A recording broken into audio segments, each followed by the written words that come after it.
दोष धन भी है।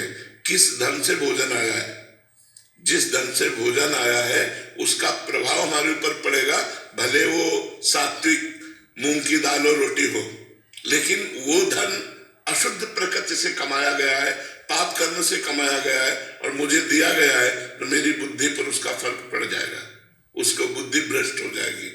भीष्म पितामह जी, द्रौपदी जी, युधिष्ठिर जी और सब है सैया पर पड़े हुए हैं, जो बाणों की सैया पर, तो उनसे प्रश्न युधिष्ठिर जी कर रहे हैं, तो सटीक उत्तर दे रहे, तो द्रौपदी जी हंस पड़े। तो भीष्म जी ने कहा, बेटा हंसे क्यों, उपदेश कोई हंसने वाला तो है नहीं।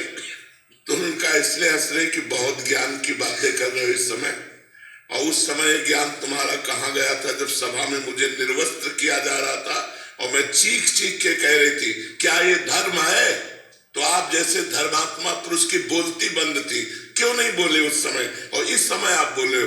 तब भीष्म जी मुस्कुरा दिए और बोले, बेटा उस समय पापी दुर्योधन का अन्न खा रहा था, 6 महीना बाणों की सैया पर पड़ा, सारा रक्त निकल गया और भीषण कष्ट से, तो वो पाप नष्ट हो गया। अब मेरी बुद्धि पवित्र है, अब जो पूछोगे बिल्कुल धर्म संज्ञक उत्तर होगा। उस समय मैं नहीं बोल पाया क्योंकि पापी दुर्योधन का अन्न खाए हुए थे।